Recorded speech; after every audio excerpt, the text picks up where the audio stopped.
Metal steel అని చెప్పి నక్కపల్లిలో metal steel అని చెప్పి ఆయనేది ఇచ్చినట్టుగా దానికి బిల్డప్ ఇస్తూ దానికి ఒక అడ్వర్టైజ్మెంట్ ఇస్తూ దాని గురించి ఈ మధ్యకాలంలో పెట్టాడు. నాకు ఆశ్చర్యం అనిపించింది అసలు. అయ్యే చంద్రబాబు నాయుడు క్రెడిట్ చోరీకైనా క్రెడిట్ దోపిడీకైనా ఒక హద్దు పొద్దు ఉండాలి. ఇదే మిట్టల్, ఇదే ఆదిత్య మిట్టల్ అనే ఇదే మిట్టల్ వాళ్ళు నేను డావోస్ 2022లో డావోస్ పోయినప్పుడు నన్ను కలిసినారు. కలిసి వాళ్ళు అప్పట్లోనే గ్రీన్కో ప్రాజెక్టులో దాదాపుగా 4,800 కోట్ల రూపాయలు కర్నూలులో కడతా ఉన్న పంప్ స్టోరేజ్ ప్రాజెక్టులో భాగం తీసుకొని గ్రీన్కోలో 4,800 కోట్ల రూపాయలు పెట్టుబడులు పెట్టడానికి ఆ రోజుల్లో డావోస్లో అప్పుడే నా సమక్షంలోనే అవగాహన కుదురుంది. అది కాక అప్పట్లోనే ఎస్ఆర్ స్టీల్ వీళ్ళు కొనుగోలు చేసి దాంట్లో ఎక్స్పాన్షన్ కూడా పోతూ 1,000 కోట్ల రూపాయలు పెట్టుబడి పెట్టేదానికి కూడా ఆ రోజే నా సమక్షంలోనే అది కూడా జరిగింది. ఇది కాక వీళ్ళను కొత్త స్టీల్ ప్లాంట్ పెట్టడానికి అడుగులు ముందుకు వేయండి అని చెప్పి ఆహ్వానించింది నేను. రాష్ట్రానికి ఆహ్వానించి రమ్మని చెప్పి వాళ్ళకి చెప్పి వాళ్ళు అధికారులకు కూడా చెప్పిన వాళ్ళు వస్తున్నారు, వాళ్ళకి ఎక్కడెక్కడ మనం భూములు ఇవ్వగలుగుతామో చూపించండి అని చెప్పి వాళ్ళు రావడము. మన అధికారులు ఫస్ట్ కాకినాడ SCZలో భూములు చూపించారు, తర్వాత మూలపేటలో వీళ్ళు రావడానికి భూములు చూపించారు, తర్వాత నక్కపల్లిలో మన హయాంలోనే వీళ్ళకి భూములు చూపించినారు. చూపించిన తర్వాత నక్కపల్లిలో వీళ్ళు ఎన్నికలకు మునిపే రావడము, నక్కపల్లిలో భూములు కూడా చూసుకోవడము, భూములు వాళ్ళకు నచ్చడము, అక్కడ ఆల్రెడీ అప్పటికే APIC భూములు మన దగ్గర ఉన్నాయి. ఆ భూముల్లో నుంచి వీళ్ళకి 2,200 ఎకరాలు మనం అప్పటికే సూత్రప్రాయంగా వీళ్ళకి ఇవ్వడం కూడా జరిగింది. సూత్రప్రాయంగా ఇచ్చేదానికి అడుగులు ముందుకు కూడా వేశాం. ఈ లోపల ఎన్నికల కోడ్ వచ్చింది.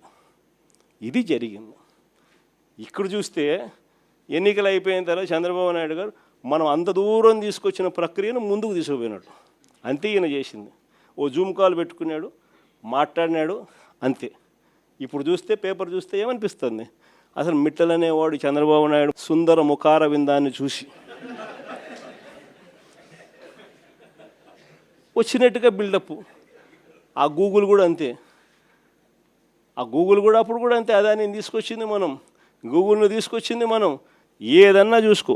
చివరికి ఆశ్చర్యం కలిగించే విషయం ఏమిటనంటే ఇదే నక్కపల్లిలో 2023లోనే మనకు బల్క్ డ్రగ్ పార్కు 13 రాష్ట్రాలతో మనం పోటీపడి కేంద్ర ప్రభుత్వం కూడా బల్క్ డ్రగ్ పార్కు కట్టడానికి సహాయ సహకారాలు అందించేందుకు 1,000 కోట్ల రూపాయలు డబ్బులు కూడా ఇచ్చేందుకు కూడా ముందుకు వచ్చి వాళ్ళు అడుగులు ముందుకు వేసినారు 2023లోనే. మనకు అది నక్కపల్లిలో దానికి సంబంధించిన ల్యాండ్ కూడా వాళ్ళకు చూపించి 13 రాష్ట్రాలతో పోటీపడి మనం బల్క్ డ్రగ్ పార్క్ కూడా తీసుకొచ్చినాం రాష్ట్రానికి.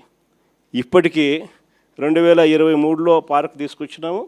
ఇప్పుడు చంద్రబాబు నాయుడు వచ్చి 2 సంవత్సరాలు అయిపోయింది. ఇప్పటికీ ఆ బల్క్ డ్రగ్ పార్కు అడుగులు ముందుకు పడ్డంలా కొన్ని లక్షల కోట్ల పెట్టుబడులు, కొన్ని వేల ఉద్యోగాలు కార్యక్రమం దానివల్ల జరుగుతుంది. అట్లాంటిది అక్కడ కూడా అడుగులు ముందుకు వేయడంలా వెనక్కి పోయింది. దాన్ని మళ్ళీ కాంప్లికేట్ చేస్తూ అక్కడ ఉన్న ల్యాండ్ సరిపోతుంది, ఆ ల్యాండ్ సరిపోదని చెప్పి ఇంకా ఎక్కువ ల్యాండ్ కావాలని చెప్పి ఇంకా అడుగులు ముందుకు వేసినారు.